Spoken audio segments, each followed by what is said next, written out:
Sunday, we're going to celebrate Holy Communion, not in person because we've chosen to be as safe as possible for the sake of our community and our congregation. But we will continue to have communion in a way that helps us celebrate that Jesus brings us together as a community and welcomes everybody. So we'll be having communion via Zoom, which you can join on your internet or by dialing in on your regular phone. If you need information about that, please message me and I'll send you the link. But as we think about what communion is, I was sitting here at the desk and I saw my husband was just gifted a little beautiful older um, communion kit that would be used in home communion services. So we've had a history of taking communion that's part of the celebration on Sunday morning, part of the whole community celebration, and we take communion from that to people who can't come to worship.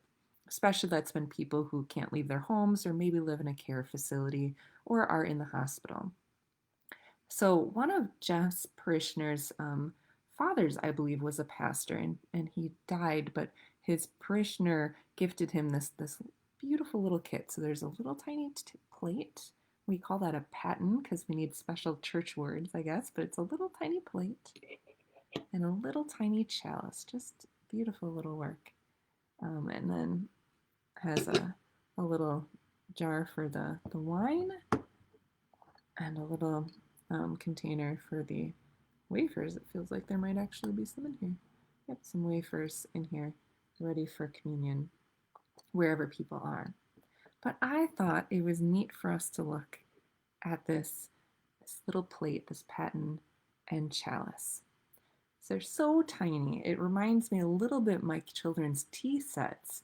It's even tinier than their tea set. They know they want a tea party today. And it's so tiny, but it's a perfect little miniature of a big, big goblet. And you can imagine, I don't know if you're like me, but I always love movies set in medieval times because I love to see their dresses and the neat things they might have had. And I can just imagine, all those people having a feast with a big old goblet of mead or wine or whatever. And when we come to communion, we have little tiny cups, little sips of wine, little pieces of bread.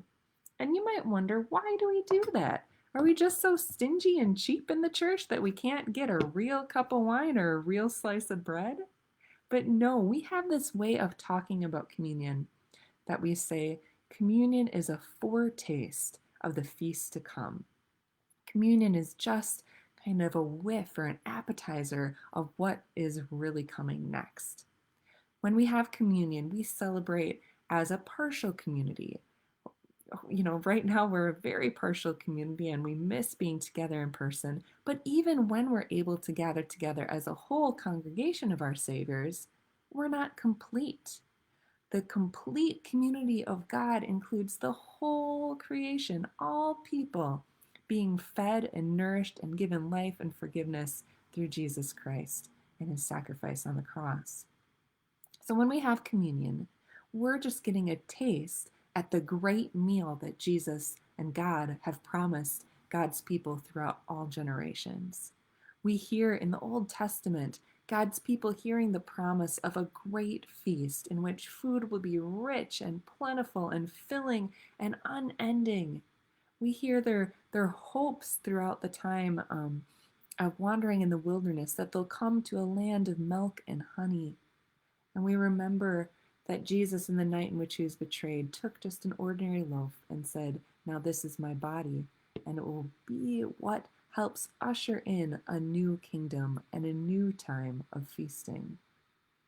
When we have communion, it's a way of getting a taste, maybe enough of a taste to help us continue to hope and look forward to that great feast, but it's something that makes us want more. We want to have the fullness. We want to have the great feast in Jesus' presence, and we want everybody to be there with us. So as we celebrate communion this week and as you celebrate in the future, or if you've chosen to not have communion at this time until we can gather again in person, I hope all of us still hunger all the more for a day when God brings all of us together in peace, in harmony, in love and wholeness, and God provides for every single person. enough and more than enough, a great welcome and a great feast. We continue to pray and hope for that good day. God is with you.